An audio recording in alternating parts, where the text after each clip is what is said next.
Brought to you by patreon.com/inspireddisorder and inspireddisorder.com/ting. What you manifest in your mind, you can bring to reality.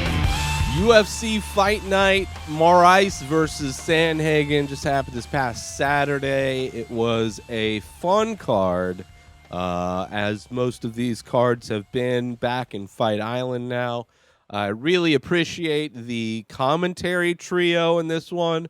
Paul Felder, Dan Hardy, and John Gooden.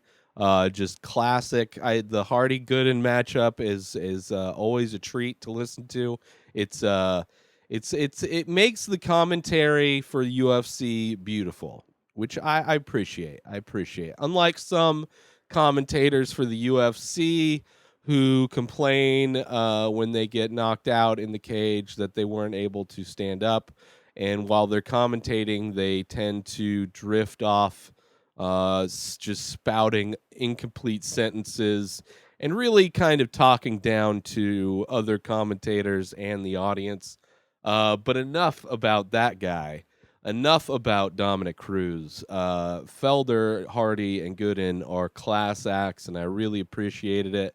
It was a fun night of fights overall. Some amazing knockouts. Of course, Buckley's spinning kick win over Kasanganay was a great win. He was losing that fight, too. Losing it. I mean, it was only in the second round, but it seemed like Kasanganay was making a lot of connections and kind of slowly getting him out of there. But yeah, caught the kick and ended up getting a face full of spinning back kick from Buckley. So big win for him. Big knockout in the main event. Corey Sandhagen versus Marlon Moraes with another spinning wheel kick. And then finished in the second round. Great win. There was a great decision victory for Barboza. It's crazy. Barboza looks like he's younger now. I mean, I think it's probably because he grew out his hair, but also fighting at the featherweight division. I don't know. It's crazy. But a good win for him against Makwan Amirkhani. Ben Rothwell versus Tybura. Tybura got a big win, unanimous decision. Just overall fun night of fights. Tom Breeze in the middleweight division. He was the feature bout for the prelim card. I don't understand how a guy he looks like a light heavyweight. Looks like a light heavyweight fighting at middleweight. It's insane. But he looked great also. So just a fun night of fights overall. Not a lot of big names necessarily, but a lot of fun fights, and I enjoyed watching them, and I enjoyed the commentary. Like I said before, a lot of fun KOs, a lot of fun. I don't remember any of the fights being boring. Let's put it that way. They were all really fun fights, so I appreciated it. Now moving on. Next week we have another UFC Fight Night. Ortega versus the Korean Zombie, Chan Sung Jung. Looking forward to this one big time. It's been, I don't think, has Brian Ortega fought since he lost to Max Holloway? He has not. So that's been almost 2 years. That was December of 2018 when he lost to Max Holloway. Pretty much got dismantled by Holloway. So it's going to be pretty interesting. I don't know if this layoff has been specifically due to injuries or what's going on, but it's definitely. I think this was a matchup that was supposed to happen a while ago. But yeah, and the Korean Zombie's been on a run as well, so it's kind of interesting. Both of these guys have been on pause for a while, despite having, one kind of had his rise squandered a bit. Ortega, but yeah, looking forward to that one. I have no idea. I'm a big fan of both of these guys.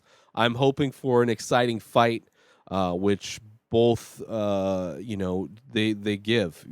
Korean Zombie is not somebody who plays it safe and has a boring fight, so that should be a fun fight.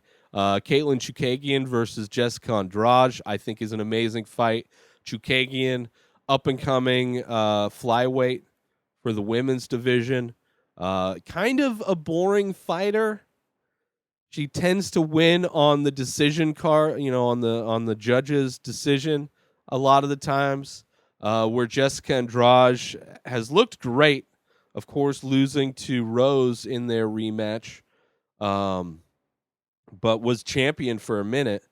See, Chukagian beat Antonina Shevchenko, in her last fight, which was a decision.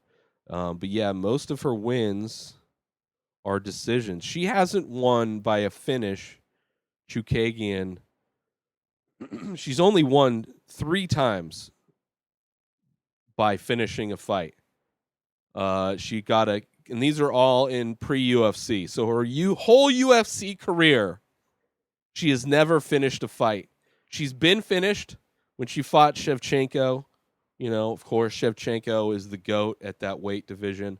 So it'll be interesting to see if she... I could see her getting a decision win over Andrade, just keeping space. She's probably got a lot of advantage in the reach. So she'll probably keep her distance a good amount.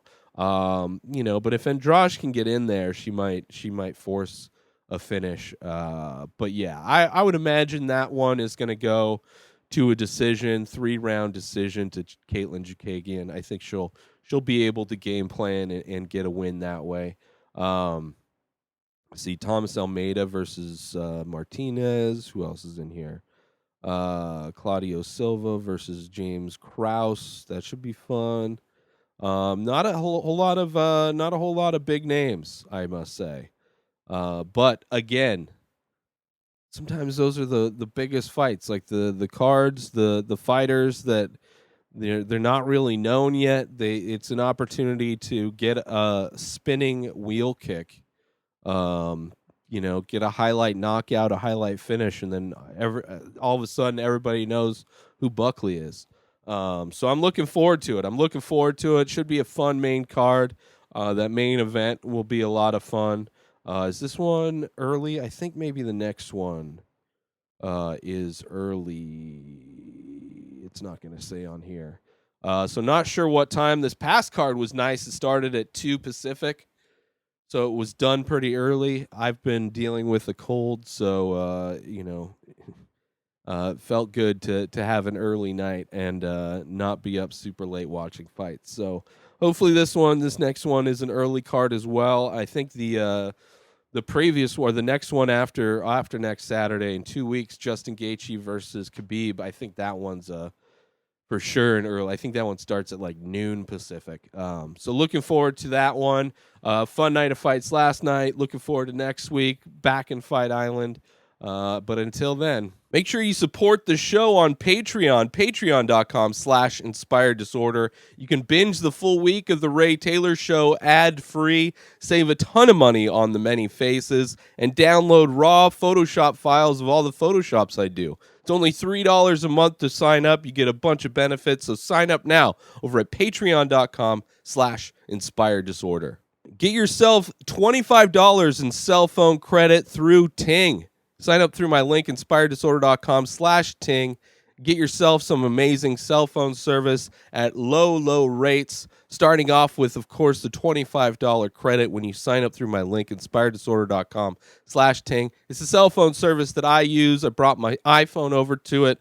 I pay like $15 a month because I'm not using any data. I'm not using any minutes because I'm working from home. And if you're working from home and you want to save tons of money on your cell phone service, I would recommend checking out Ting. Go through my link, inspireddisorder.com/Ting, and get yourself $25 in credit that you can use to transfer your device, to buy a device, to pay for your monthly bill, whatever you want, $25 because I love you. New episodes of The Ray Taylor Show come out every single day. Subscribe on IGTV, YouTube, and everywhere else podcasts are found. Binge the full week ad-free over at patreon.com/inspired disorder. Buy Ray Taylor Show merch over at inspireddisorder.com and follow the show on Instagram at Ray Taylor Show. Have a wonderful day, everybody. Peace out!